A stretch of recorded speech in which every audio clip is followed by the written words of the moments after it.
Boa noite a todos.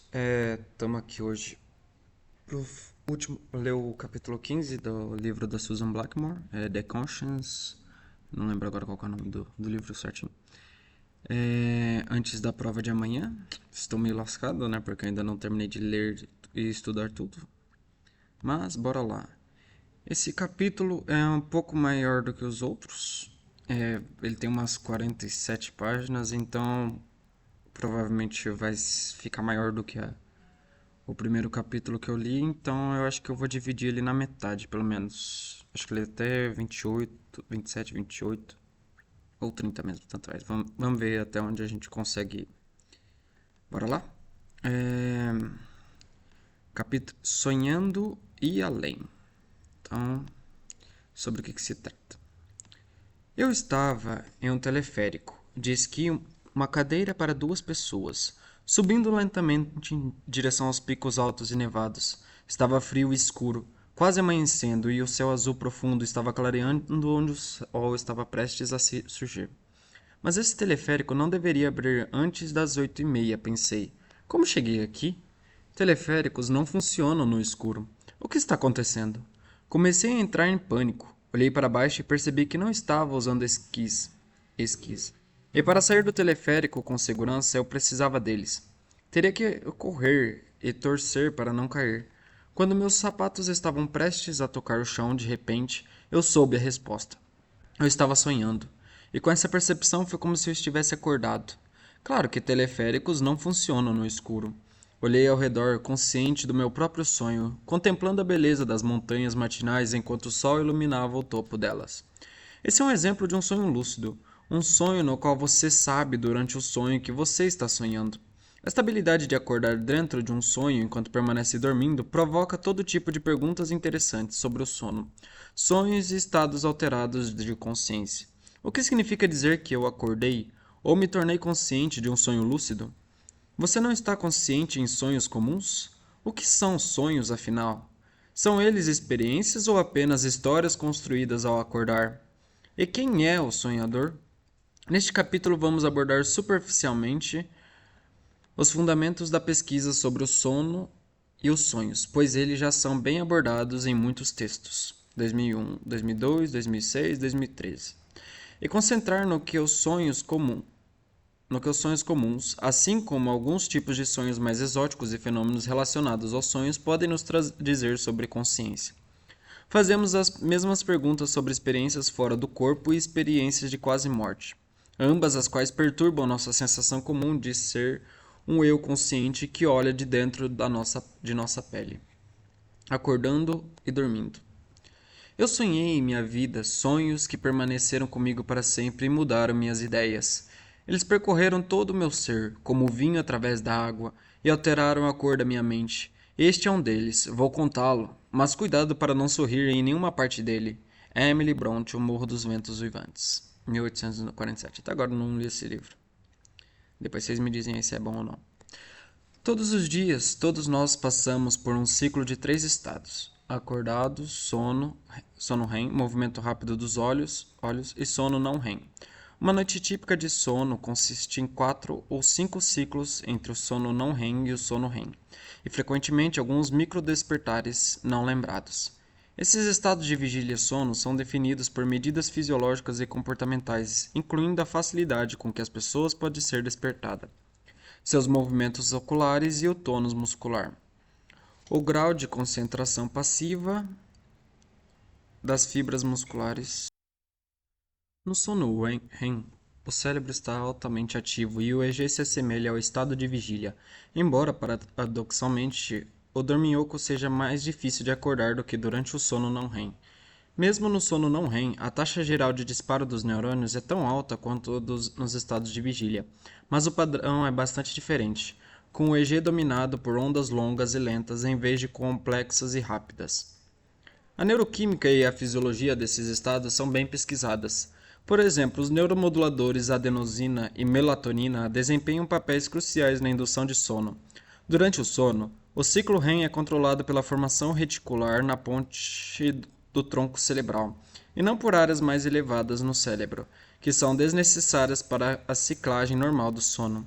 Dentro do tronco cerebral existem núcleos REM oncolinérgicos e núcleos REM off-aminérgicos, tanto noradrenalina quanto serotonina, que ativam e inibem reciprocamente uns aos outros e controlam a alternância dos estados. Durante o sono, partes do cérebro são isoladas de diversas formas e em diferentes extensões. O bloqueio da entrada sensorial ocorre no nível tálamo-cortical no sono não REM e na periferia no sono REM. Também existem diferentes fases do sono REM e estados de ressonância magnética funcional.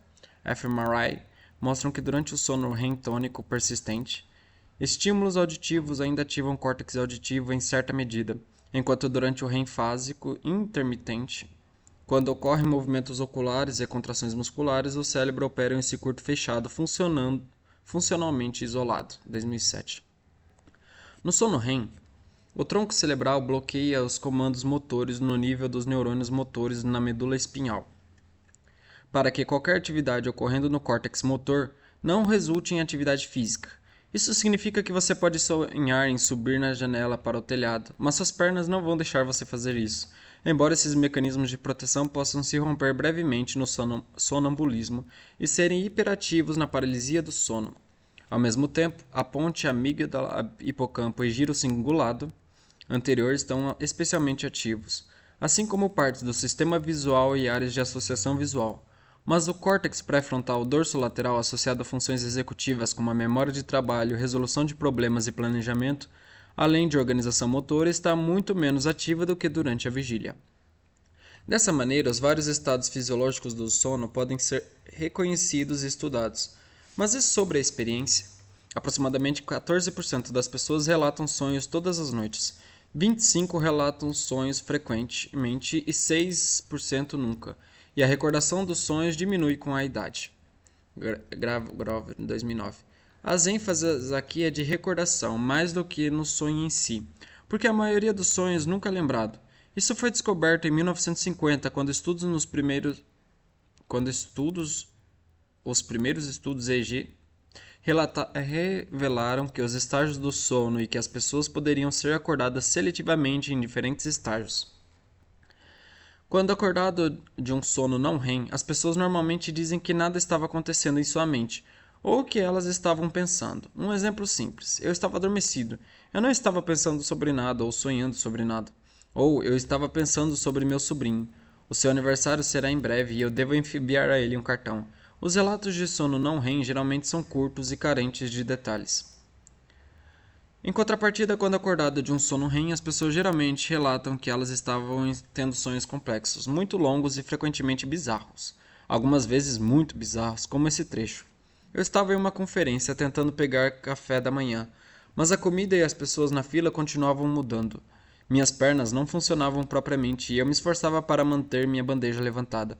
Então eu entendi a razão. Meu corpo estava apodrecendo e o líquido estava escorrendo dele.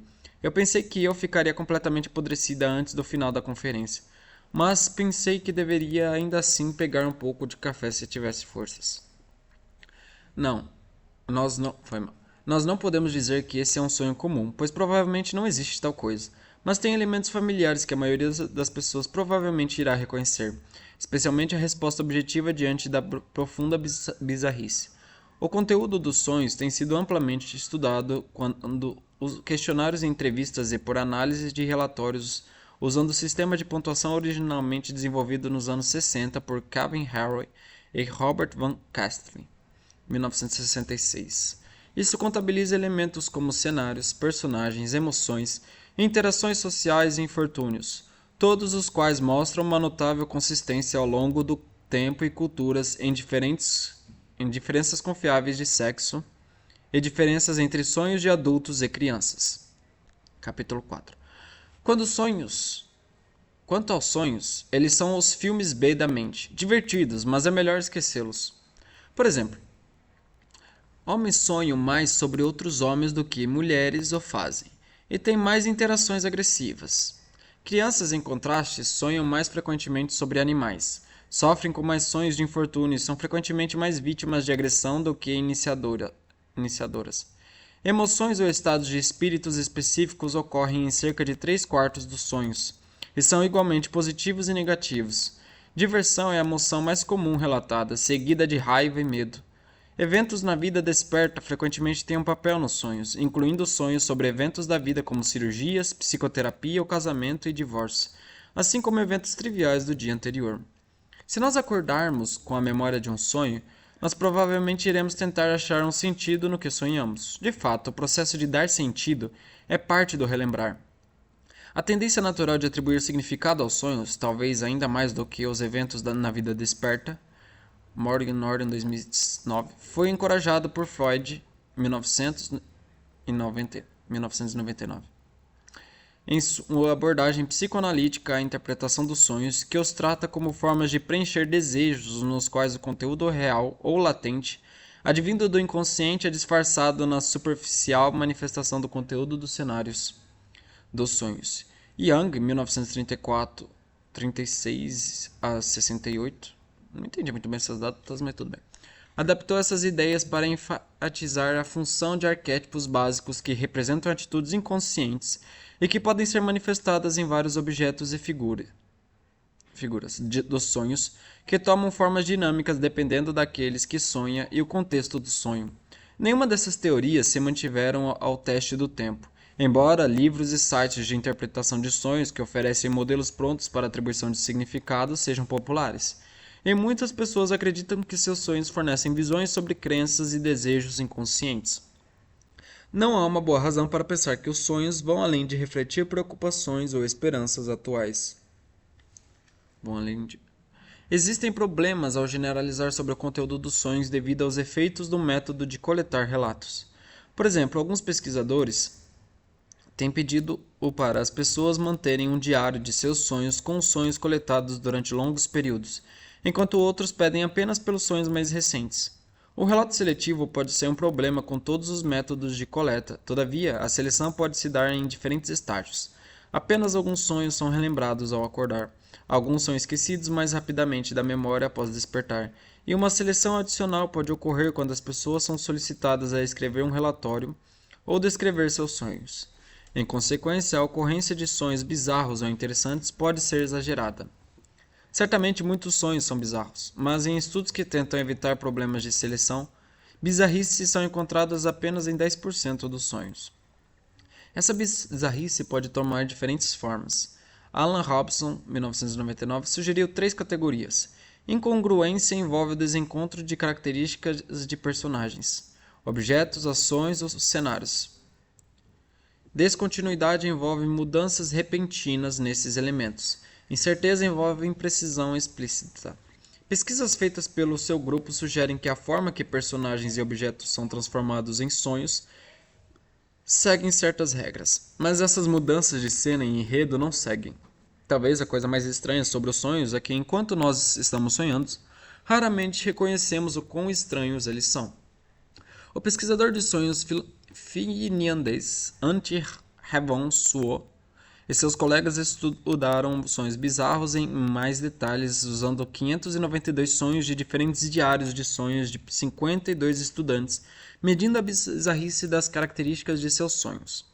O tipo mais comum foi a bizarrice do conhecimento semântico dos sonhadores sobre os personagens do sonho. Características intrínsecas da representação de um personagem foram frequentemente menos bizarras do que o relacionamento entre o personagem e o cenário ou a localização. Como sonhar com o presidente tomando um copo de café em minha cozinha. Também ocorriam frequentes mudanças, aparições e desaparições de pessoas e objetos. Como podemos tirar sentido de tudo isso? Essas características do sonhar seguem algum padrão ou regras? E se seguem, podemos entender eles em termos de psicologia subjacente? Alan Robson. Conhecido por seu modelo AIM, atividade, imagem e movimento, dos estados de sonhar e seu extenso trabalho sobre o sono, Alan Robson é tanto um pesquisador experimental quanto um psiquiatra, e é professor emérito na Faculdade de Medicina de Harvard. Ele começou a ter sonhos lúcidos após ler sobre eles em 1962, e por décadas manteve um diário de sonhos. Seus sonhos pararam após um derrame em 2001, mas recomeçaram 36 dias depois, assim que ele começou a andar novamente. Ele tem se dedicado há muito tempo a entender a função do sono, propondo recentemente que o cérebro otimiza-se durante o sono, minimizando a energia livre e reduzindo a complexidade de seu modelo do mundo. Robson é um fervoroso crítico de longa dependência da psiquiatria na psicanálise.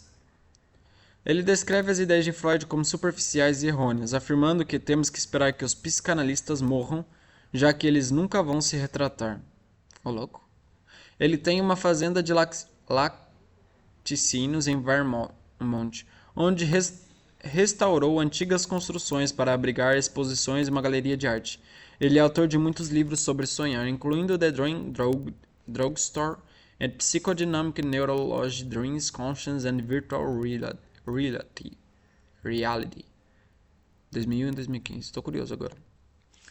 Anton Ravenswaw, como estudante de graduação... Oxi, é 2 vezes? Ah, não, é outra pessoa. Oxi, foi mal. Como estudante de graduação em Psicologia e Filosofia, Enthusiasm escreveu sua tese sobre como histórias de ficção científica apresentam problemas filosóficos tradicionais, como zumbis sem alma e consciência de máquinas. Passando de pesquisas sobre déficits cognitivos de pacientes neuropsicológicos para a filosofia, ele fez seu doutorado sobre consciência, combinando filosofia, mecanismos neurais e estados alterados de consciência. Ele ocupa cargos tanto na Universidade de Turku, na Finlândia, quanto na Universidade de Skov, na Suécia. Ô, louco, ele está em 2 lugares? Como fã de Harry Potter, ele diz usar a varinha das varinhas do professor Dumbledore como um apontador. Mas não podemos confirmar rumores de que ele já foi professor visitante em Hogwarts, especializado em defesa contra as artes das trevas. Ravenswaw é mais conhecido por sua teoria evolutiva dos sonhos como simulação de ameaças e por sua defesa do cérebro em sonhos como um modelo para entender a consciência. Ele se descreve como um realista biológico e acredita que a consciência é um nível mais elevado de organização biológica no cérebro. No futuro, ele planeja trabalhar mais com a consciência visual e anestesia. Consciência visual e anestesia. Interessante. Da psicologia à experiência. A pesquisa sobre sonhos parece prover um contexto perfeito no qual procurar pelo neural se relaciona com a consciência. Diversas variáveis psicológicas, neuroquímicas e comportamentais podem se relacionar com a subjetiva descrição dos sonhos. Superficialmente, isso pode sugerir a possibilidade de reduzir as experiências inteiramente para os estados físicos ou igualando o experimental com o físico. Levando a ideia de apenas um espaço combinado objetivo e subjetivo de mapeamento e um conceito de sono de sonhar, em vez de 2. Essa correlação entre estados fisiológicos e relatos subjetivos tem suportado décadas de pesquisas produtivas em sono e sonhar, e fez possível mapear os 3 estados maiores, desperto, sono REM e sono não REM, em termos da fisiologia. Porém, isso nos ajuda a entender a subjetividade ou evitar o problema difícil? A tentativa mais conhecida desse tipo de mapeamento é provavelmente o modelo AIM de Hobson, apresentando a ideia de um espaço cérebro-mente unificado. Os 3 estados podem ser posicionados no espaço cérebro-mente medindo-os ao longo das 3 dimensões. Adicionando o tempo como 4ª dimensão, os valores de A, energia de ativação, e fonte de entrada, e M, modo ou proporção de amina-colina, mudam e o processo de ciclagem pelas fases normais do sono pode ser representado pelo movimento de uma região no espaço para outra. Assim como na concepção original, ou de Tarde, para mapear estados alterados de consciência. Grandes áreas do espaço permanecem desocupadas e os diferentes estados são discretos de consciência. No entanto, eles não são pontos, mas mais como nuvens no espaço dos estados. Especialmente o modelo de estado desperto, em que os valores são todos altos, mas mudam de momento a momento. As coisas podem não ser tão simples, no entanto. Praticamente há um ponto óbvio de que o mapa é rudimentar, incluindo apenas 3 dimensões, enquanto a realidade é muito mais complicada. Isso não é um problema sério, uma vez que o esquema ainda fornece uma maneira de relacionar os estados de sono a outros supostos estados alterados de consciência, e aos vários sistemas neurotransmissores que controlam o estado geral do cérebro. E mais detalhes e dimensões adicionais poderiam potencialmente ser incluídos. Mais problemático é que a correlação entre REM e sonhar, embora real, não é perfeita. Nos primeiros dias da pesquisa do sono, o sono REM e o sonhar eram frequentemente tratados como equivalentes. Mas, posteriormente, As pessoas tornaram-se mais cuidadosas ao se referir ao estado físico ou às experiências relatadas. O sonhar é relatado em cerca de 70 a 95% dos despertares do sono REM e aproximadamente 5 a 10% do sono não REM, enquanto a mentação de algum tipo é relatada em cerca de 50% dos despertares no sono não REM. Mentação. Por exemplo, após atividades repetitivas, como jogar um jogo de esqui por 2 horas ao longo de alguns dias, muitas pessoas acordadas logo após adormecerem relataram imagens claramente relacionadas ao jogo. No caso do esqui, os participantes também relataram imagens de experiências de esqui passadas, especialmente acidentes. Se acordados mais tarde durante o sono, as imagens relatadas estavam mais distantes do jogo, como empilhar lenha em uma estação de esqui. A descoberta de que as experiências do sono não REM podem se tornar mais oníricas à medida que o sono continua, levanta a questão de onde exatamente deve ser traçada a fronteira entre sonhar e mente do sono. Devemos permitir que a mentação seja qualquer atividade mental, por exemplo, percepções, sensações corporais, pensamentos, mas tentar restringir o sonhar a experiências mais elaboradas, vívidas e parecidas com histórias lembradas após o despertar. Creature Hot 2011. Ou são essas distinções arbitrárias e impossíveis de aplicar consistentemente? Talvez até o próprio sono REM e não REM não possam ser distinguidos claramente, e o sono não REM possa incluir processos REM ocultos. No geral, no entanto, fica claro que estar fisiologicamente no sono REM não garante sonhar, e o sonhar pode ocorrer sem o estado fisiológico do sono REM. Conceito: a evolução do sonhar. Por que os sonhos evoluíram? A questão aqui não é porque o sono evoluiu. Existem muitas teorias concorrentes sobre as funções evolutivas do sono REM e não REM em diferentes espécies, 2006, 2012 e 2012. Mas a questão mais complexa se refere aos sonhos.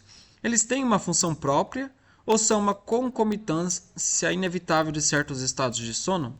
Assim como a questão da evolução da própria consciência, podemos encontrar exemplos de todas as principais abordagens. Sonhar pode ter uma função biológica crucial. De acordo com a teoria da simulação de ameaça de Anti-Hovansoo, durante a maior parte da evolução humana, ameaças físicas e interpessoais sérias representavam uma vantagem reprodutiva para aqueles que as sobreviviam. Então, sonhar evoluiu para simular e praticar lidar com essas ameaças. Um argumento também feito para o envolvimento com romances, dramas ou filmes. Hovan 2000 mostra que os sonhos modernos incluem eventos muito mais ameaçadores do que as pessoas encontram na vida desperta, e o sonhador geralmente lida adequadamente com eles. Uma visão mais ampla do sonhar como brincadeira é proposta por Nicholas Hopperey, 1983-86. Sonhar testa nossas habilidades físicas, intelectuais e sociais, representa o mais audacioso e engenhoso dos truques da natureza para educar seus psicólogos. Poético. Flanagan argumenta que os sonhos são epifenômenos evolutivos e não têm função adaptativa alguma. O sonhar surgiu como uma carona em um sistema projetado para pensar e dormir. Há evidências crescentes de que o sono desempenha um papel importante na reativação e consolidação de novas memórias, sugerindo que o conteúdo e a estrutura dos sonhos refletem apenas seus processos. A primeira teoria a relacionar os sonhos à memória foi a proposta de Crick e Madison, 83, de que as redes neurais se sobrecarregam durante o aprendizado e a função do sono REM é inundá-las para remover conexões supérfluas. Em outras palavras, sonhamos para esquecer. Caramba! Robson 2002 também relaciona os sonhos à consolidação da memória e considera os sonhos como epifenômenos, mas por motivos diferentes. O conteúdo dos sonhos não tem influência significativa no comportamento em vigília, e muitas pessoas funcionam perfeitamente bem sem se lembrar de seus sonhos, enquanto o estado REM, ao contrário, funciona para minimizar a energia livre e reduzir a complexidade do modelo do mundo externo no cérebro. 2012. Ao longo das linhas similares, a hipótese da homeostase sináptica de Tononi, 2003, sugere que o sono regula a ativação sináptica excessiva da vigília. O sono é o preço que pagamos pela plasticidade cerebral, e os sonhos são uma espécie de jogo entre seu vasto repertório de memórias. A questão de saber se a experiência consciente de sonhar, desempenha um papel funcional ou não é parte da questão mais ampla de saber se a consciência em geral tem uma função e permanece sem solução. Mas de qualquer forma, ainda podemos usar os sonhos em nossas próprias vidas. Teorias de interpretações de sonhos, especialmente aquelas baseadas na psicanálise de Freud, não resistiram ao teste do tempo. Webster, 1995-2002. Ai, que dó. Mas estudar nossos próprios sonhos ainda pode revelar nossas motivações, esperanças e medos, estimular a consciência em crescimento e até ser uma fonte de criatividade e insights. Então por que a teoria do Freud não foi aceita? Não gostei não. Mas mais evidências vêm de lesões cerebrais, danos ao quadrante ventral mesial do lobo frontal, que está envolvido na motivação emocional, ou a junção pariento-temporal occipital, palavreado, que faz parte das áreas sensoriais, reduzem ou eliminam a recordação de sonhos, enquanto deixam o sono REM essencialmente normal. Em outras palavras, o sono REM não é necessário nem suficiente para sonhar. Gostei de todas as teorias. Em segundo lugar, o sono REM pode ocorrer quando sonhar parece improvável, ou até impossível. Por exemplo, os fetos humanos passam cerca de 15 horas por dia em sono REM. Os bebês passam menos à medida que crescem e as crianças e adultos ainda menos. Ah, que triste. No entanto, os fetos não podem ter sonhos semelhantes aos de adultos, porque sonhar depende de experiências anteriores e de habilidades cognitivas altamente desenvolvidas, que os bebês ainda não possuem. Pessoas sem experiência visual, como aquelas nascidas cegas, sonham sem imagens visuais, mas em palavras, ideias e emoções, e em imagens auditivas, táteis, gustativas e olfativas. Nossa, é estranho pensar sobre isso. Os sonhos das pessoas que ficam cegas mais tarde da vida gradualmente se tornam menos visuais e mais táteis. Essas pessoas têm muitas experiências e um rico senso de si mesmas. Mas o recém-nascido não tem nada disso. À medida que as crianças crescem, seus sonhos refletem de perto suas habilidades cognitivas em desenvolvimento. Seus sonhos mudam de imagens de sonho únicas e estáticas relatadas aos 5 ou 6 anos para imagens mais vívidas e dinâmicas aos 6 ou 7 anos. Meus sonhos não são muito vívidos, não.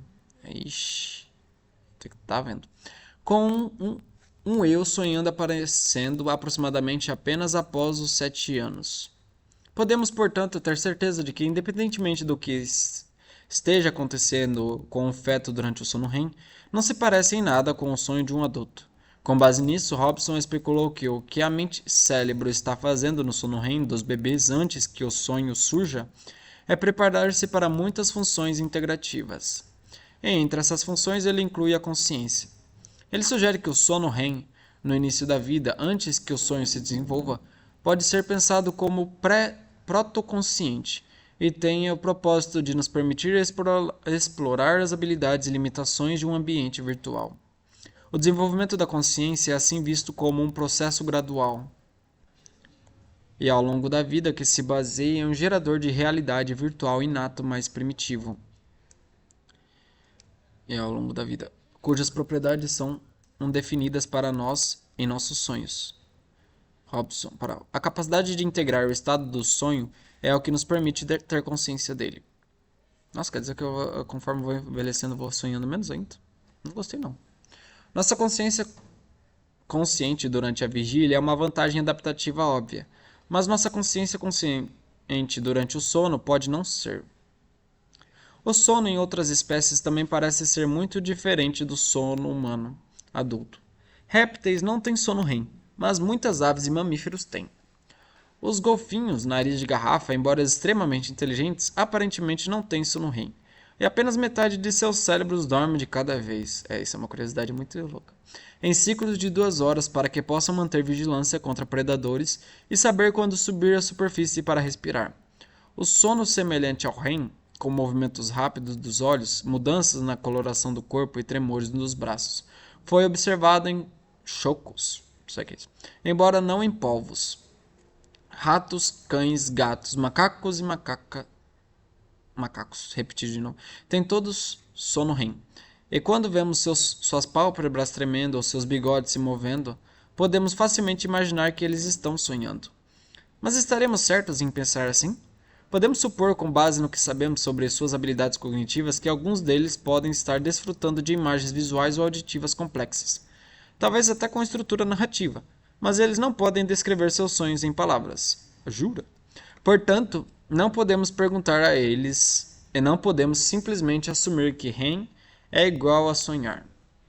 Para onde podemos ir a partir daqui?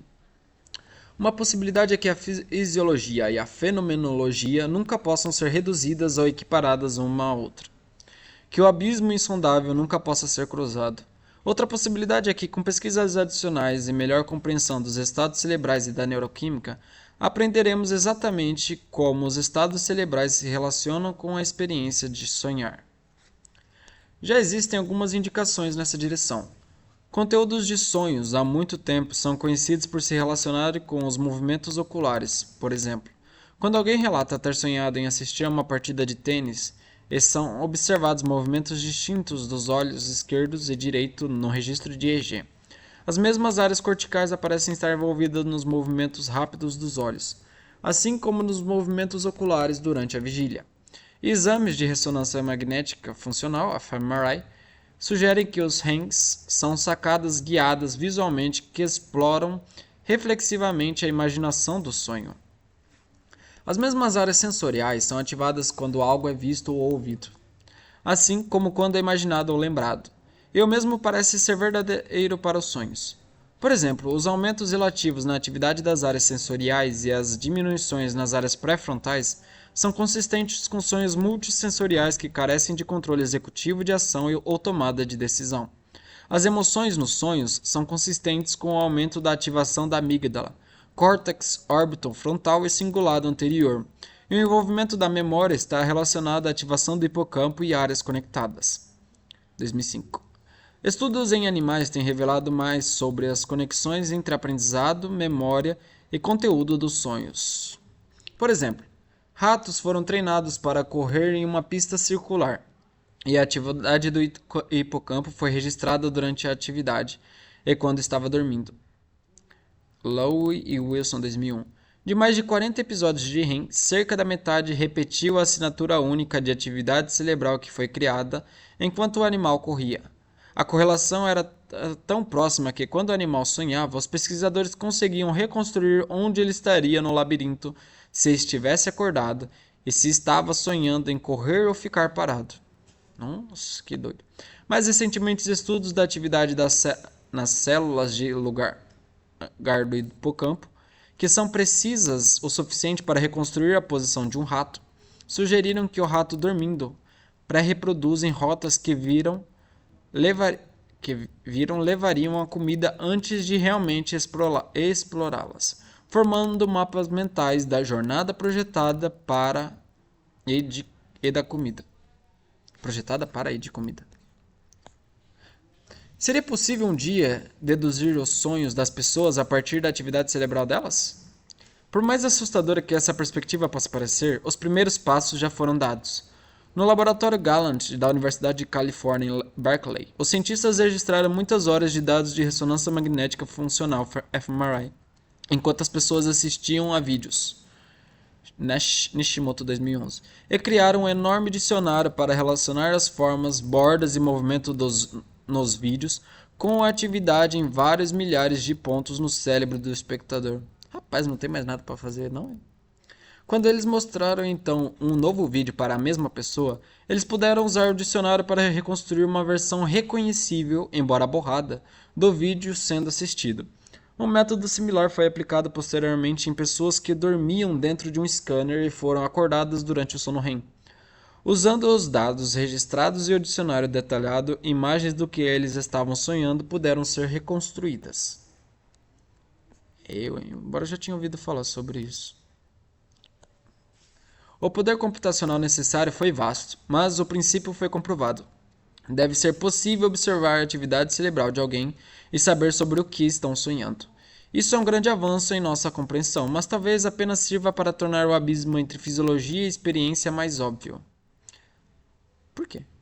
A hipótese de protoconsciência de Hobson sobre os sonhos foi recentemente estendida usando ideias do processamento preditivo, desenvolvidas pelo neurocientista teórico Carl Friston.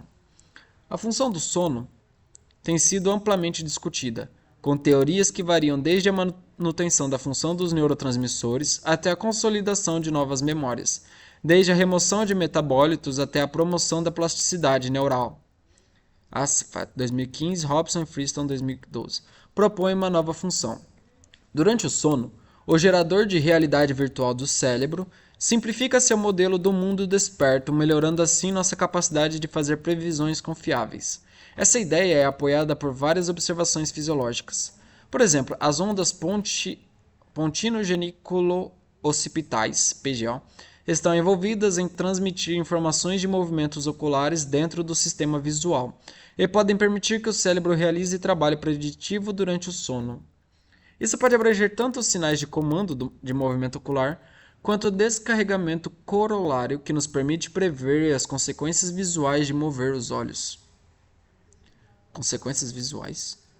O sono REM é um estado do cérebro que possibilita funções essenciais de limpeza, das quais a consciência desperta depende. Estímulos imprevistos produzem um pico robusto, uma resposta de susto. Nessas ondas, tanto durante o estado de vigília quanto durante o sono REM. Respostas de susto significam que ocorreu uma discrepância entre o que foi previsto e o que ocorreu. Portanto, sua presença no sono REM sugere que hipóteses estão sendo testadas em relação às evidências sensoriais também. No entanto, um problema para essa teoria é que há menos habituação nessa resposta de susto PGO durante o sono. Isso parece estar ao contrário, pois a surpresa durante os sonhos é muito rara. De fato, essa é uma das peculiaridades dos sonhos, que somos tão pouco surpreendidos por eventos de sonhos verdadeiramente bizarros. Os autores sugerem que talvez sejamos incapazes de surpresa nos sonhos, porque o que experimentamos é o resultado de previsões de cima para baixo, no sistema tálamo-cortical. Isso se encaixa na ideia de que sonhar é mais semelhante à imaginação, sendo impulsionada por intenções e previsões de cima para baixo, do que a percepção sensorial, impulsionada de forma ascendente por percepções ambientais. 2010. Eles afirmam que o cérebro, tanto durante o sono quanto na vigília, é impulsionado a inferir as causas de suas amostragens sensoriais. Como cientistas conduzidos a testar suas hipóteses, Hobson e Friston, 2014.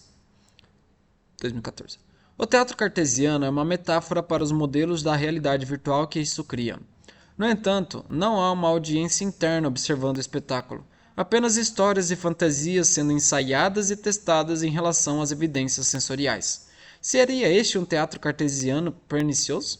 Curiosamente, Hobson e Friston chegam a um novo tipo de dualismo. Uma dualidade entre os processos conscientes de inferência e os estados físicos do cérebro que os codificam. Uma dualidade em processos conscientes de inferência. Afirmando que isso pode ajudar a dissolver alguns dos aspectos misteriosos da consciência. Não entendi muito bem a correlação com o dualismo, mas tá bom. Em geral, no entanto, Hobson e Friston estão muito mais interessados nos aspectos de processamento do sono do que na fenomenologia dos sonhos.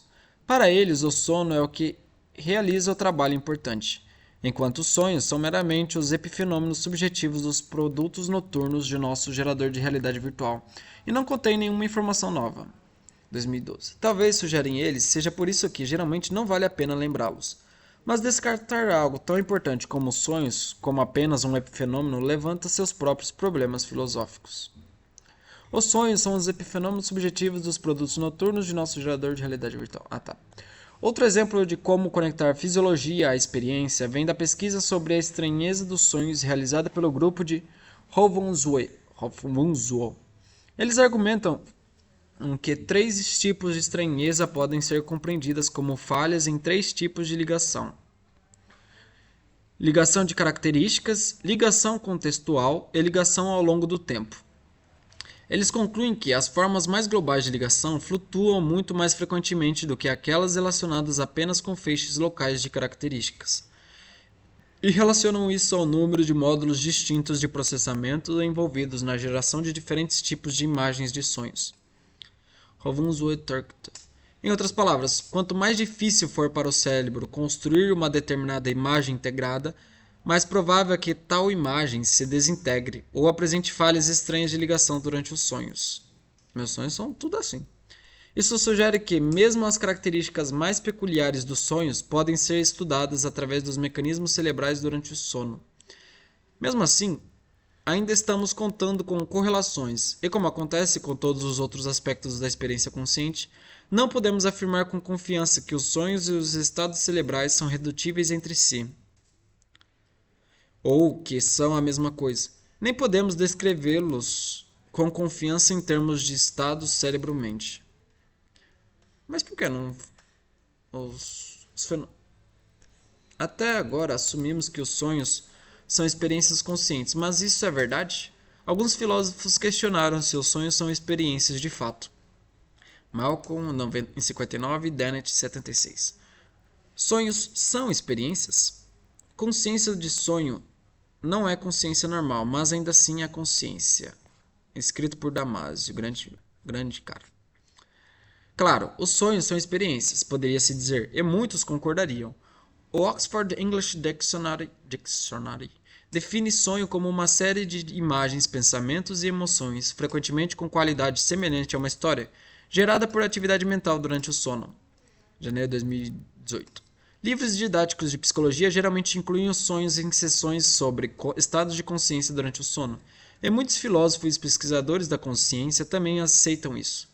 Os sonhos são uma forma de consciência, embora, é claro, bastante diferentes dos estados plenos de vigília. Searle, 1997. Sonhar é um fenômeno subjetivo da consciência. Ronvonzo, Turk, 2002. Os sonhos são conscientes porque criam a aparência de um mundo. Os sonhos são estados subjetivos, onde existe um eu fenomenal. Metzinger, 2009, não sei pronunciar o nome dele. Eles são um segundo estado global de consciência, além da vigília. Winden e Noreika 2011. Ou um estado alterado de consciência, difícil de ser lembrado quando acordado. Robson, 2014. Robson defende a ideia de senso comum da seguinte forma. Nossos sonhos não são fenômenos misteriosos, são eventos conscientes. Eis o teste mais simples. Estamos cientes do que acontece em nossos sonhos? Claro, portanto, sonhar é uma experiência consciente. Mas será que realmente estamos conscientes em nossos sonhos? Acho que nem sempre. Suponha que eu acordo de um sonho e penso, nossa, que sonho estranho. Lembro-me que estava tentando pegar um café. No momento de acordar, parece que eu estava tendo sonho.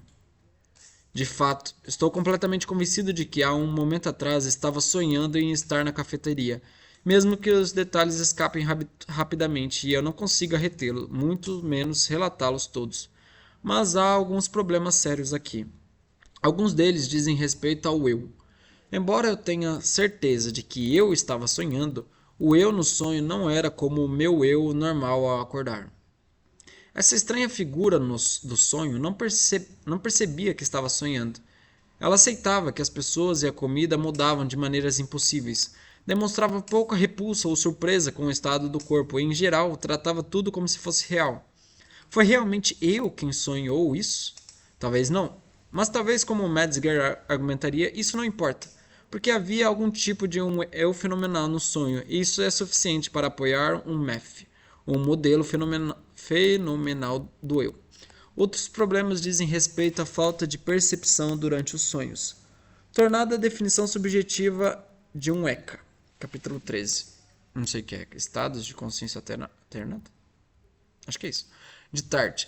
Há claramente uma alteração qualitativa no padrão geral do funcionamento mental. Mas, ao contrário da maioria dos estados induzidos por drogas ou durante privação sensorial de alimentos, não é verdade que o experimentador sinta que sua consciência está radicalmente diferente da maneira como funciona ordinariamente. O experimentador, pelo menos em sonhos não lúcidos, não percebe essa mudança radical. Portanto, por essa definição, somos levados à curiosa conclusão de que o sonho comum, o mais clássico de todos, o ECA, na verdade não é um ECA. Curiosamente, pela mesma definição, o sonho lúcido é um ECA, porque agora o experimentador percebe que é um sonho. Eu já percebi, é legal. Mas acho que só foi uma vez também. Outras peculiaridades dizem respeito ao status do sonho. Se eu começo a duvidar se realmente tive aquele sonho, a única evidência a que posso recorrer são minhas próprias memórias. E essas são vagas e desaparecem rapidamente. Uma resposta a essas dúvidas remonta a 1861, quando o médico francês Alfred Maury descreveu um sonho longo e complicado sobre a Revolução Francesa, culminando em ser levado à guilhotina. Aí é um sonho pesado. Assim que sua cabeça foi decepada, ele acordou para descobrir que a cabeceira havia caído em seu pescoço. Cruz credo. Maury. Ele propôs que os sonhos não acontecem em tempo real, mas são inteiramente inventados no momento em que acordamos. Essa teoria se tornou popular talvez porque muitas pessoas têm experiência de sonhar com o som de um sino da igreja tocando ou um lobo uivando, apenas para acordar com o som do despertador. Também é psicologicamente plausível no sentido de que os seres humanos são muito bons em construir histórias e rápidos em confabular, mas não é verdade. Eu sou meio enrolado para conseguir criar uma história. Na década de 1950, pessoas dormindo no laboratório foram solicitadas a descrever seus sonhos e deram descrições mais longas quanto mais tempo haviam estado em sono REM. Outros experimentos tentaram incorporar estímulos externos aos sonhos. Sons, toques na pele, flashes de luz e gotas e riborrivos de águas foram todos usados. E quando eles não acordavam, o dorminhoco às vezes podia influenciar o conteúdo dos sonhos, permitindo cronometrar os eventos do sonho. Esses resultados, assim como os estudos com animais descritos acima, mostram que os sonhos levam aproximadamente o mesmo tempo que levariam os eventos enquanto acordado. Tudo isso sugere que os sonhos não são inventados rapidamente ao acordar, mas realmente levam tempo. Outras respostas a essas dúvidas são mais sutis. Dennett fornece uma seleção de teorias fantasiosas brincando com a relação entre experiência e memória. Na teoria da fita cassete dos sonhos, o cérebro mantém um estoque de sonhos potenciais gravados e prontos para uso. Ao acordar do sono REM, uma fita cassete é retirada do armazenamento para combinar com o som do despertador, se necessário. E pronto, pareceremos ter sonhado. Nessa teoria, não há sonhos reais. Não há eventos ou imagens apresentadas na consciência, mas apenas recordações de sonhos que nunca foram realmente vivenciados. Eu não sei se eu acreditaria nisso não.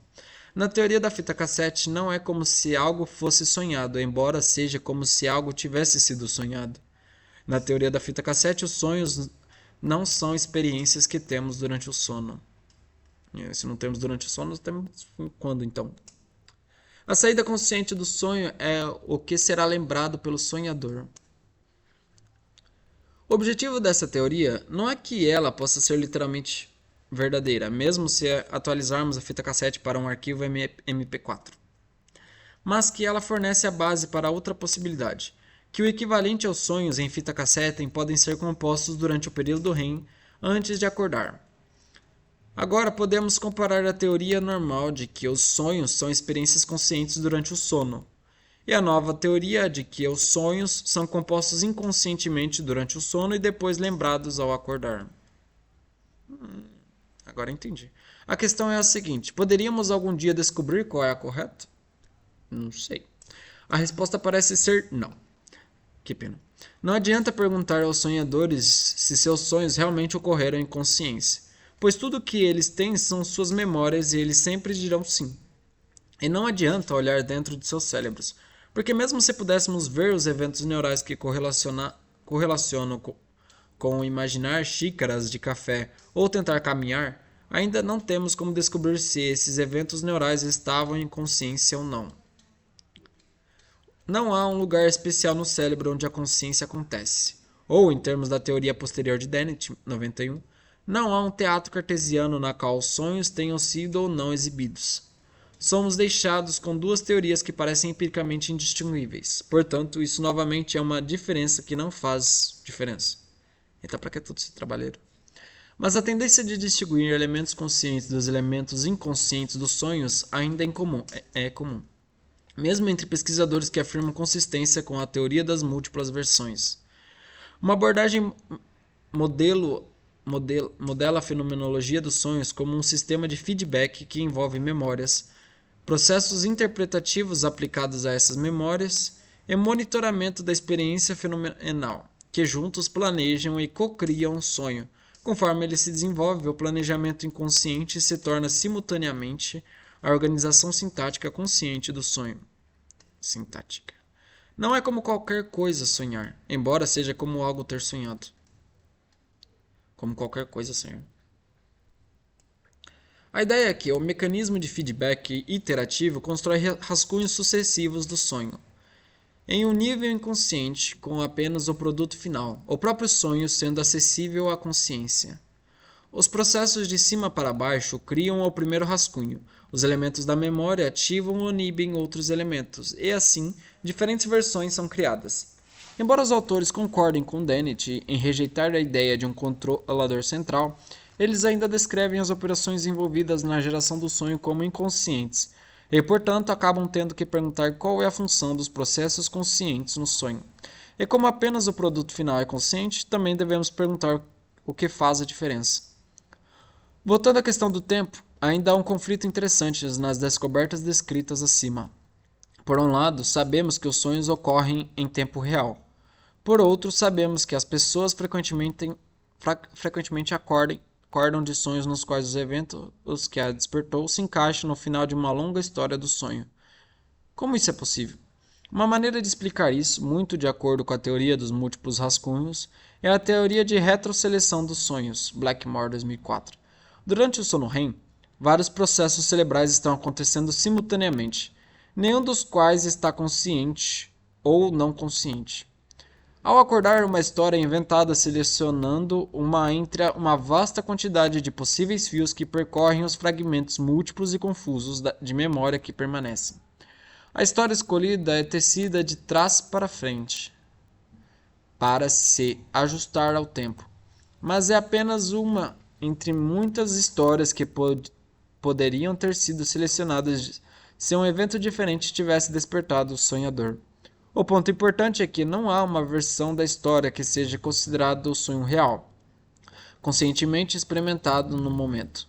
Essa teoria pode resolver o conflito peculiar descrito acima, mas significa aceitar que não há resposta certa para a pergunta sobre o que eu realmente sonhei? A teoria é testável. Por exemplo, como muitos eventos cerebrais estão acontecendo durante o sono, eles devem ser observáveis usando os métodos desenvolvidos por Tomoyasu Horikawa e outros, 2013. E seria possível acordar os sonhadores usando diferentes tipos de estímulos e esperar que eles relatassem conteúdos de sonhos diferentes para coincidir. Porque o que conta como a história do sonho foi determinado apenas ao acordar. Nessa teoria, os sonhos não são experiências conscientes até acordarmos e decidirmos que foram. Eles não acontecem em consciência, mas também não acontece mais nada. Blackmore 2014. Estranho. Quando o adormecido acorda, um sonho é criado, retroativamente selecionando qualquer um dos possíveis múltiplos fios. E quando eu estou consciente dentro do sonho? Eu não estou consciente então? Essa teoria nos oferece uma alternativa tanto à teoria padrão de que os sonhos são experiências conscientes que acontecem durante o sono, quanto à alternativa de que os sonhos são compostos inconscientemente durante o sono e em seguida se tornam conscientes. Ao acordar, ambas com sérias limitações teóricas e empíricas.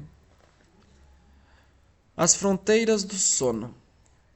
Calma aí, só deixa eu ver um negócio aqui. Experiências estranhas e oníricas podem ocorrer antes de adormecermos ou ao acordarmos. Nessas ocasiões, quando a entrada sensorial é reduzida, alucinações são comuns, variando desde formas visuais simples ou notas musicais até sensações na pele ou mudanças imaginadas na localização de um membro.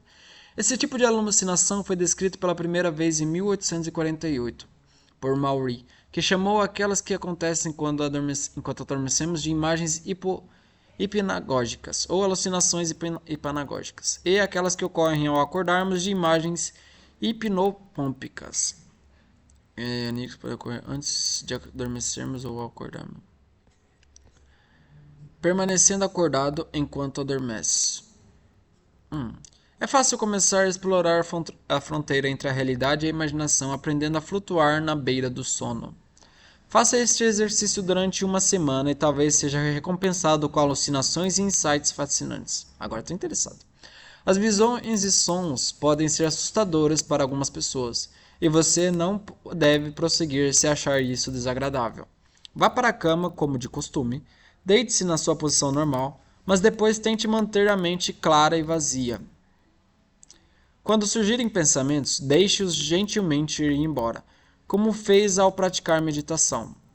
Olhe para a escuridão à sua frente e observe os padrões. Ouça atentamente os sons. Quando você vir ou ouvir coisas ou sentir espasmos estranhos nos músculos, tente não reagir, mas mantenha-se relaxado e continue observando e ouvindo.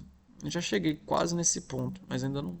Existem duas dificuldades. O exercício pode mantê-lo acordado enquanto você quer dormir, ou forçá-lo a ter uma mente clara quando preferir se entregar a fantasias ou preocupações. Só podemos sugerir que as visões podem invaler a perda de sono e que, na verdade, você não levará muito mais tempo para pegar no sono do que o normal, por mais que pareça. Só podemos sugerir que as visões podem valer a perda de sono. Alternativamente, você pode descobrir que adormece rápido demais. Uma sugestão na tradição culta ocidental é deitar de costas, segurando um antebraço na vertical. Conforme você adormece, o braço cai e o acorda. Nessa forma, você pode oscilar entre o sono e o despertar. De qualquer forma, deitar de costas torna as ocorrências de imagens hipnagógicas e paralisia do sono mais provável. Como muitos desses exercícios, este fica cada vez mais fácil com a prática. Este não quer ter paralisia do sono, não. Assim como com outros tipos de alucinações, capítulo 14, as constantes de forma são comuns, e muitas pessoas descrevem voar ou cair por túneis, tubos ou cones, ou através de espaços pretos iluminados por estrelas. Elas veem círculos ou sóis girantes, pontos ou raios luminosos e fios coloridos vibrantes. Mas raramente as pessoas veem animais, pessoas, criaturas místicas ou paisagens complexas, ou ouvem vozes tagarelando e murmurando. Isso seria bem mais divertido. Às vezes, pessoas que passaram muitas horas fazendo alguma atividade durante o dia veem imagens perseverativas dessas coisas ao adormecerem, como ervas daninhas se tiverem trabalho no jardim, ou cardumes intermináveis de peixes se tiverem feito snorkeling. Outras ouvem claramente o próprio nome sendo chamado ao adormecerem, e isso pode ser tão realista que elas se levantam para ver quem está lá. Algumas pessoas aprendem a controlar suas imagens hipnagógicas, mas dizem que é mais como desejar do que querer, pois nem sempre conseguem o que queriam. 87. Na maioria das vezes, as experiências são vívidas e incontroláveis e não são confundidas com a realidade, como requer a definição mais rigorosa de alucinação. Essas alucinações podem ser combinadas com um dos fenômenos mais estranhos nas fronteiras do sono, paralisia do sono, ilustrada no final do capítulo 14. 9 de dezembro. Tive um sonho da qual acordei com o coração palpitante. Vi-me como se estivesse em Moscou, em minha casa, na grande sala de estar, e Joseph Alexandrovich entrou vindo da sala de estar. Foi como se eu soubesse imediatamente que o processo de regeneração já tinha ocorrido nele, e eu corri para encontrá-lo. Foi como se eu o abraçasse e beijasse suas mãos, e ele disse: "Você notou que meu rosto está diferente?" Eu o olhei, ainda segurando-o em meus braços, e foi como se eu visse que seu rosto era jovem, mas que ele não tinha cabelo na cabeça, e seus traços eram muito diferentes. E como se eu dissesse: "Eu deveria ter reconhecido você se tivesse te encontrado por acaso." E pensei comigo mesmo: estou dizendo a verdade? E de repente o vi deitado como um cadáver. Então ele se recuperou gradualmente e foi comigo para meu escritório carregando um livro grande, decorado com Sene Alexandrina. Foi como se eu dissesse: "Eu desenhei isso", e ele respondeu inclinando a cabeça. Eu abri o livro e em todas as páginas havia excelentes desenhos. Foi como se eu soubesse que esses desenhos representavam as aventuras amorosas da alma com o seu amado. Como se olhando para aqueles desenhos eu sentisse que estava fazendo algo errado, mas não conseguia me afastar deles. Leo Tolstói, Guerra e Paz. Não entendi o que isso tem a ver com paralisia do sono. discutindo a hipnagogia. O exercício da prática 15.1 é bem adequado para o trabalho em grupo. Peça a todos que pratiquem ficar acordado enquanto adormecem, por vários dias, para manterem um lápis e papel ao lado da cama e escreverem tudo o que experimentaram. Pode ser impossível registrar as experiências imediatamente quando ocorrem, pois as mais interessantes acontecem bem na beira do sono, mas elas podem ser anotadas ou desenhadas pela manhã. Peça aos participantes para trazerem suas anotações e desenhos para a discussão. Houve temas comuns? As formas constantes são discerníveis nas descrições? Existe algum padrão para quem teve ou não alucinações? Alguém experimentou paralisia do sono ou distorções corporais? A experiência foi prazerosa? A única coisa acho que eu já cheguei a fazer é ver os telas preto, uns negocinhos, uns brancos mexendo. Mas nada muito grande. Sonhos estranhos. Quando Sua percebeu que o teleférico, as montanhas e o sol nascente eram todos um sonho, ela soube que podia voar e se elevou no ar frio da manhã sobre os picos das montanhas. Acho que eu nunca voei num sonho. Que pena. Sonhos de voar são relatados por cerca da metade da população, e geralmente são agradáveis ou até mesmo alegres. Sonhos de queda também são comuns e às vezes terminam com um soluço mioclônico. Isso eu já tive. Isso é meio estranho. Um espasmo muscular involuntário que ocorre durante a transição do estado de vigília para o sono. É uma sensação chata. A maioria desses sonhos não é lúcida. Ou seja, o sonhador raramente pensa, nossa, não posso voar na vida normal, então isso deve ser um sonho. Mas às vezes eles podem alertar as pessoas sobre seu estado e levar à lucidez. Outro sonho estranho é o despertar falso. Um sonho de ter acordado, isso eu já tive. Às vezes tudo parece completamente normal. E o sonhador continua se vestindo e tomando café na manhã até que ele realmente acorde e tenha que começar tudo de novo. Um exemplo famoso foi descrito pelo biólogo francês Yves Delage em 1919. Delage estava dormindo quando ouviu uma batida na porta. Ele levantou para encontrar um visitante pedindo que ele viesse rapidamente e cuidasse de um amigo doente. Ele pulou da cama, se vestiu e começou a se lavar. Momento em que a água fria em seu rosto o acordou e ele percebeu que era apenas um sonho. De volta à cama, ele ouviu a mesma voz novamente. Não foi exatamente assim não. E temendo que tivesse adormecido, pulou da cama e repetiu o processo de vestir-se e lavar 4 vezes antes de realmente acordar. Em outros falsos despertares, as pessoas relatam luz esverdeada, objetos brilhantes, sensações estranhas e zumbidos ou sons de zumbido. Tudo isso lembra experiências hipnagógicas e desperta o pensamento estranho de que às vezes pode ser impossível saber se estamos acordados e alucinando, ou apenas sonhando que estamos acordados. No primeiro caso, o quarto é real, mesmo que as alucinações não sejam. Mas no segundo caso, todo o quarto e tudo nele é sonhado. Experiências como essas, em que todo o ambiente é substituído por alucinações, às vezes são chamadas de experiências metacóricas. 1975. Essa dúvida profunda pode se estender para além de aparições em momentos de crise. Abduções por fadas. Acho que eu nunca sonhei com fadas. Visitações alienígenas também não. Não que eu lembre. E até algumas experiências com drogas. Não sei, acho que não. Sem monitoramento fisiológico, não podemos saber se a pessoa tinha os olhos abertos, como frequentemente afirmado, ou se estava profundamente dormindo. Blackmore, 2017. Paralisia do sono. A experiência descrita no final do capítulo 14 é um relato típico da paralisia do sono, PS, derivado de centenas de casos reunidos por meio de anúncios em revistas. Parker, Blackmore, 2002. A PS é um sintoma do grave distúrbio do sono chamado narcolepsia.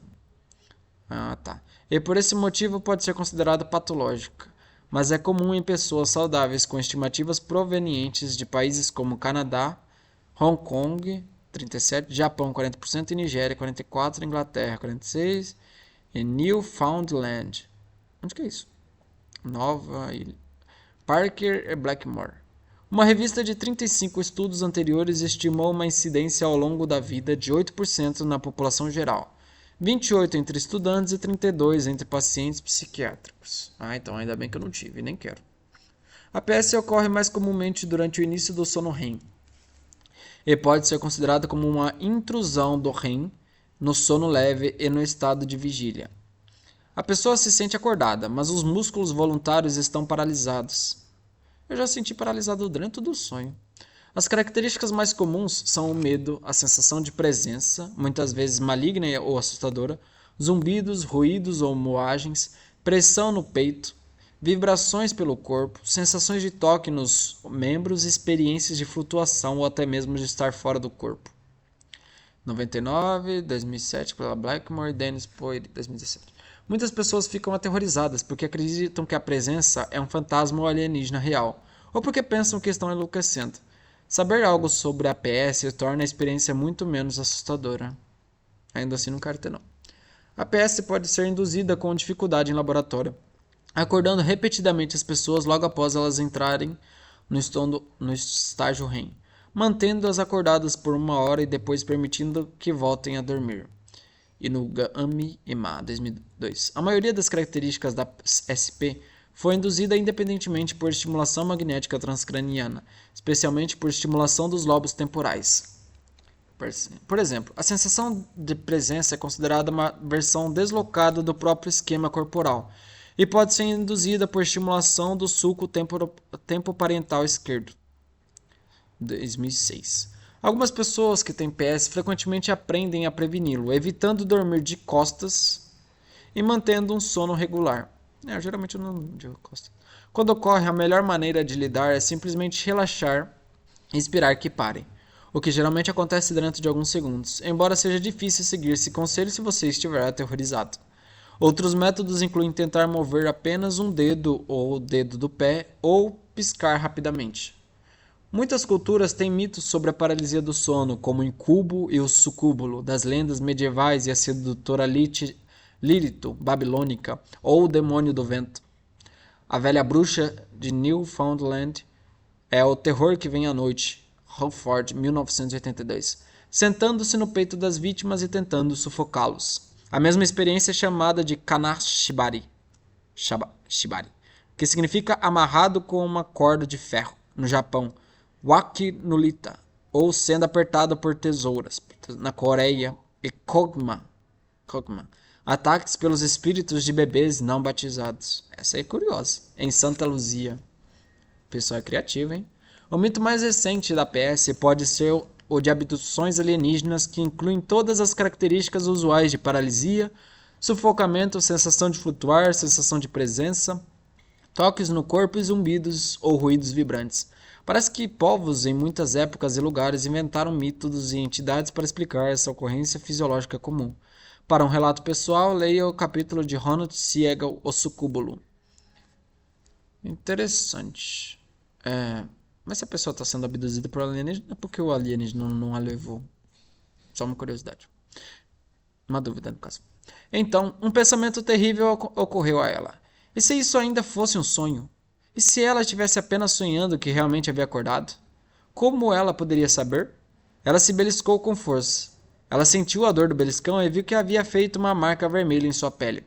Mas então percebeu que poderia ter sonhado com a sensação e a marca. Então isso não era uma prova. Ela bateu com força sua mão na mesa ao lado da cama.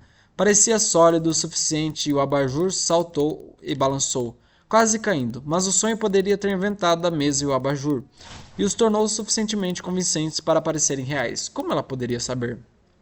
Eu sei, pensou Ginny. Eu sei o que fazer. Nos sonhos você pode voar. E se ela lembrou de todas as vezes que voou em seus sonhos, voando com Hatch no seu grande céu azul, voando sobre o mar e acima dos barcos, voando por florestas sem ser vistas, isso vai provar, pensou Ginny. Vou ver se consigo voar. Então ela subiu na cama e bateu os braços. Nada aconteceu. Ela pulou para cima e para baixo e nada aconteceu. Ela se deitou de braços e nadou com os braços e nada aconteceu. Acho que desta vez estou realmente acordada, pensou. Mas ela adormeceu ainda se perguntando. Será que ela sonhou que não a podia voar? Será que ela sonhou que estava sonhando, que estava tentando descobrir se estava sonhando? Será que sim? Sua Blackmore, As Gigantescas Jornadas de Jimmy. Nossa, que viagem. Nunca tentei voar em sonhos. Alguém já? Queria saber se era possível agora. Por que não percebemos que estamos sonhando no momento? Isso é o mais estranho e frustrante sobre os sonhos comuns. Podemos voar, dirigir um Porsche pelo mar, também nunca sonhei isso, ou sobreviver à devastação de uma bomba atômica. Nossa, que doido. Sem nenhuma percepção. No entanto, às vezes a dúvida crítica se insinua, provocada por emoções intensas, incongruências no sonho ou ao reconhecer temas recorrentes de sonhos anteriores. Se fizermos a pergunta, estou sonhando? Estamos tendo o que a psicóloga inglesa e pioneira na pesquisa sobre sonhos lúcidos, Celia Green, a chama de sonho pré-lúcido. Mesmo assim, é comum que os sonhos deem a resposta errada. Existem relatos de pessoas perguntando aos personagens dos sonhos se estão sonhando, se dividindo em duas partes e discutindo se estão sonhando ou tentando beliscar a si mesmas para descobrir. Nunca tentei, só tava... sabe?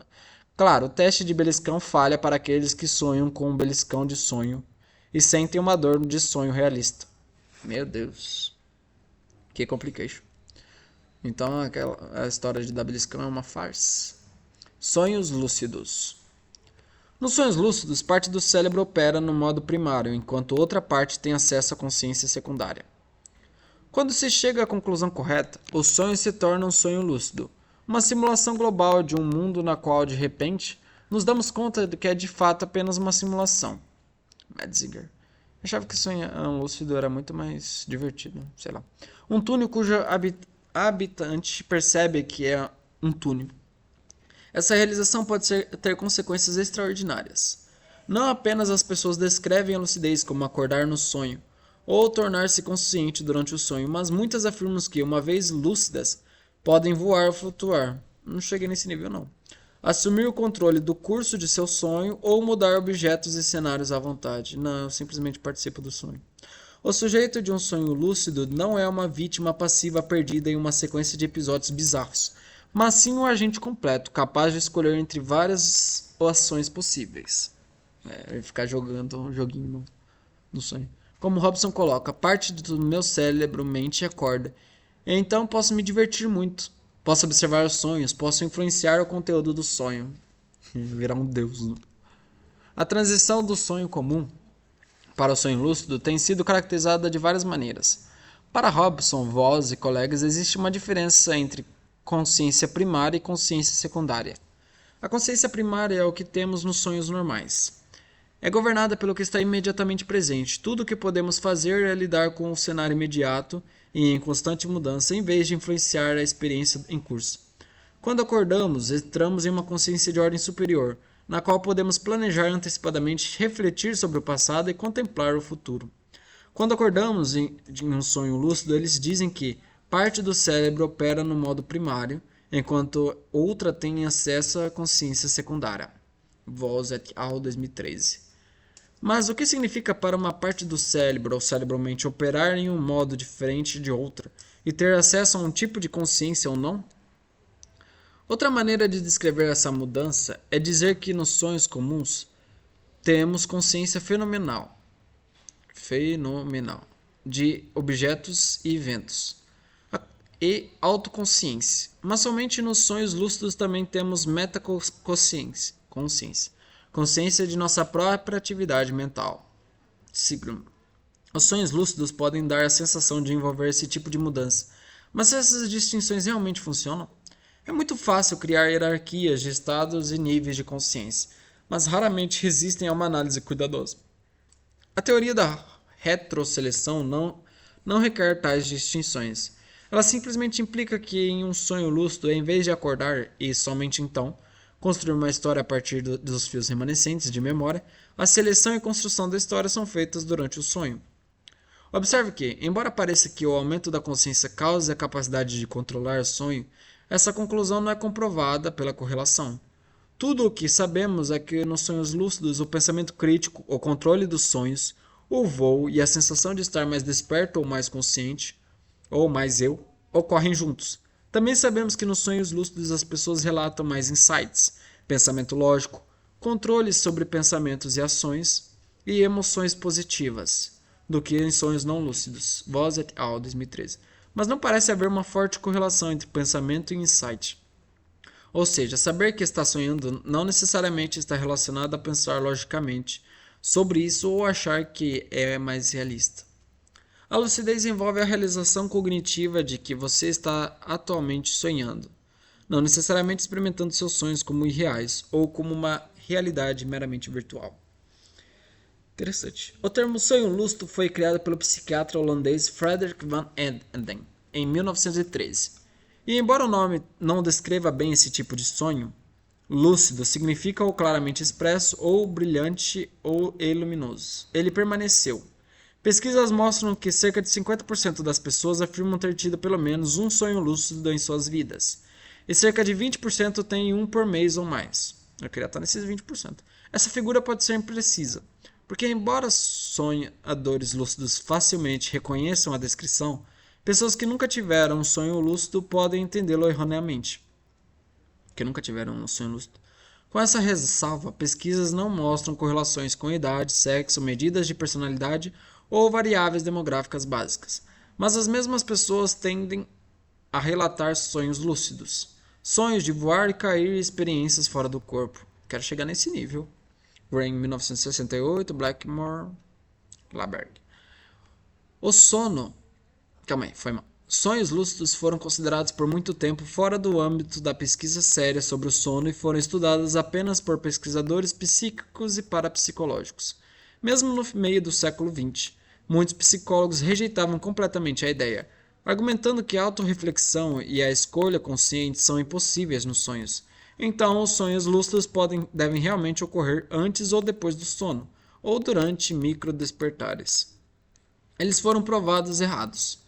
O avanço foi feito simultaneamente e independentemente por dois jovens psicólogos, Kate Herne, da Universidade de Hull, na Inglaterra, e Stephen Laberg, na Universidade de Stanford, na Califórnia. O problema que enfrentaram era simples. No sono REM, os músculos voluntários eram paralisados. Então, o sonhador que se torna lúcido não pode gritar: "Ei, me escutem, estou sonhando", ou mesmo pressionar um botão para indicar lucidez. O que Herne e Laberg perceberam foi que os sonhadores ainda conseguiam mover os olhos. No laboratório de Herne, Alan Horsley foi o primeiro oneironauta, tá certo isso?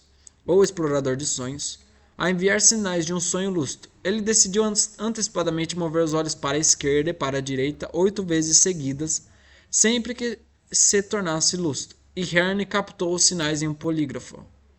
Ele os encontrou no meio do sono REM, uma descoberta que foi confirmada muitas vezes desde então.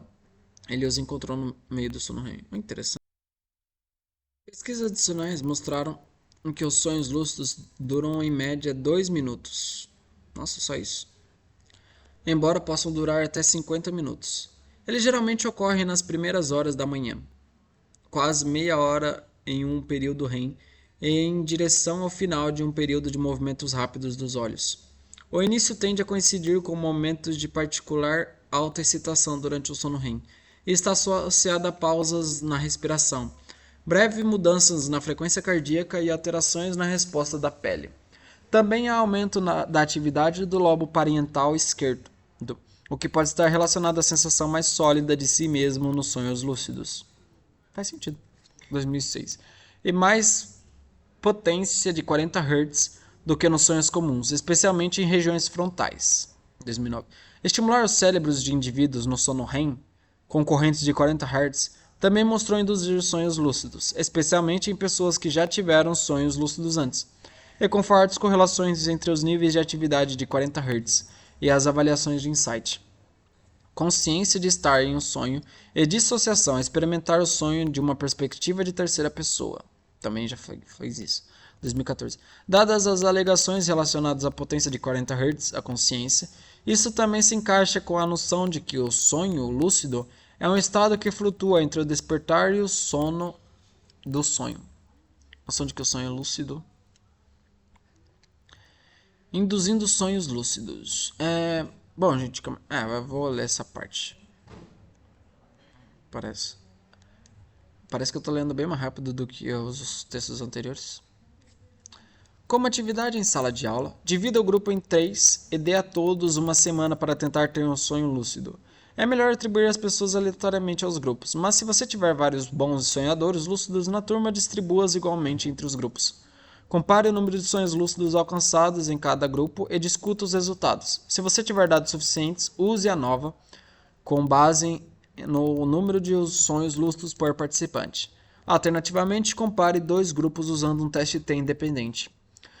Mesmo que os grupos sejam pequenos demais para análise estatística, as experiências de tentar, as frustrações de falhar e os prazeres do sucesso na lucidez fornecerão amplo espaço para discussão. Os grupos são como os seguintes.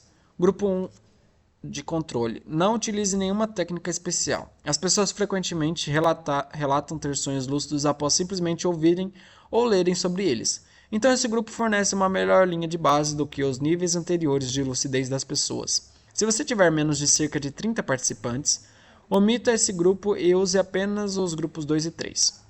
2. Consciência diurna. Use letras desenhadas nas mãos, como na prática 15.2. Consciência diurna.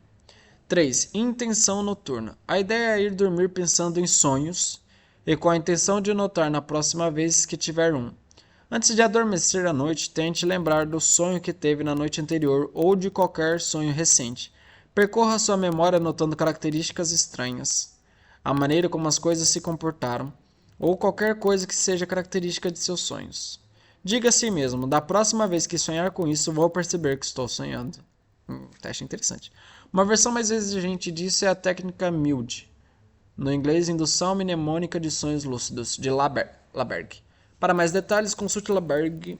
Acorde-se com um alarme nas primeiras horas da manhã. Se você estava sonhando, mentalmente repasse o sonho, ou melhor ainda, levante-se e escreva.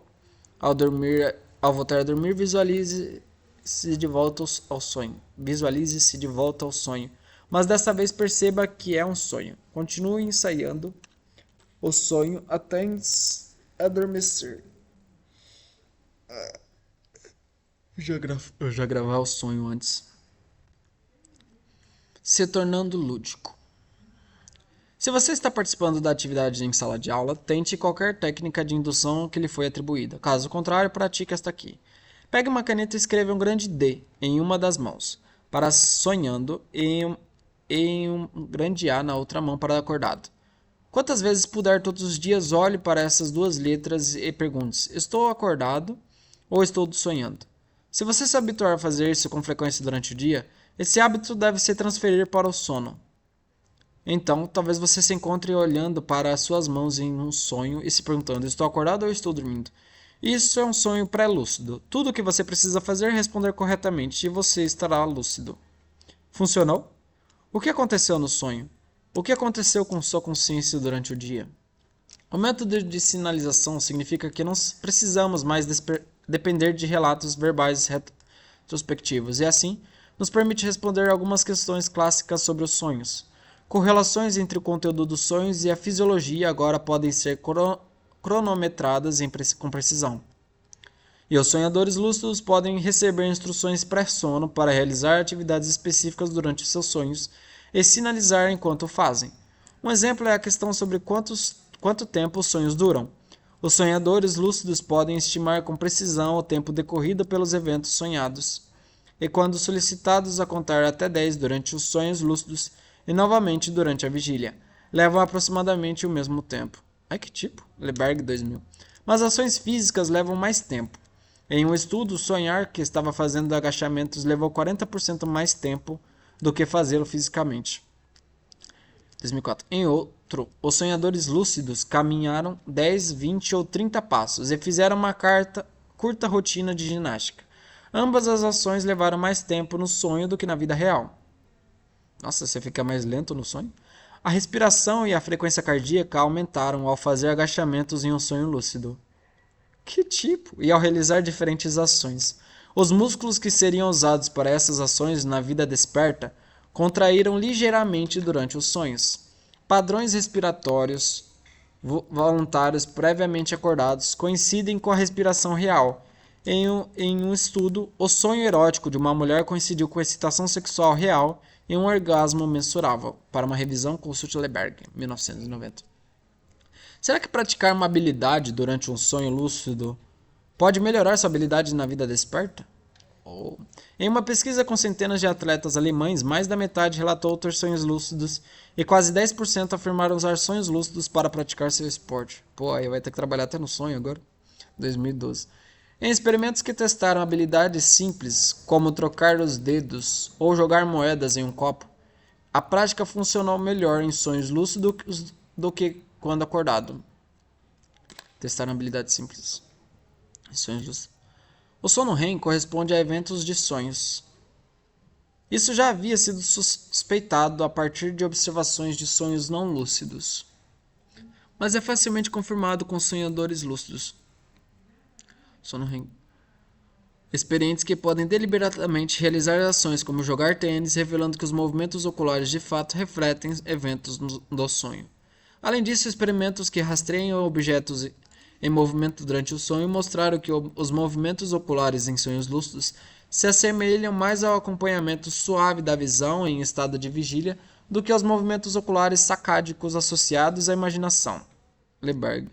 No entanto, também se sabe agora que o acompanhamento suave ocorre na imaginação mental, especialmente com o aumento do estado de sonolência, sugerindo um contínuo percepto fluido entre imaginar, sonhar e sonhar lúcido.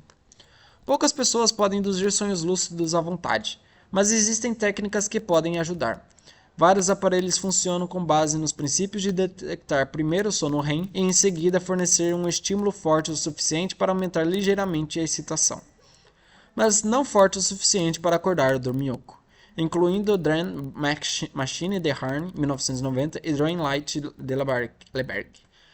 De 44 participantes que usaram o Dream Light no laboratório, 55% tiveram pelo menos um sonho lúcido e 2 tiveram seu primeiro sonho lúcido desta forma. Leberg, 85. O posterior Nova Dreamer incorporou todos os componentes em óculos que podem ser usados em casa.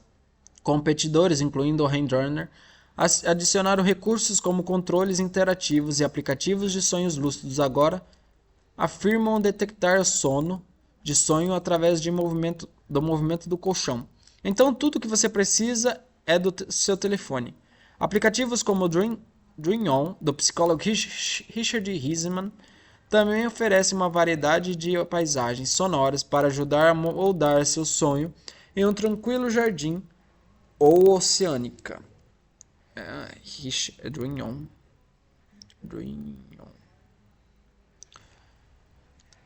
Paisagens sonoras para ajudar a montar seu sonho em tranquilo jardim oceânica. Ele o acorda assim que detecta que seu sonho acabou e pede que você envie um relatório de sonho para seu banco de dados capturador de sonhos. Ó, louco, vai capturar meus sonhos? Não pode não. Não gostei não. Richard Wiseman. Vou averiguar depois.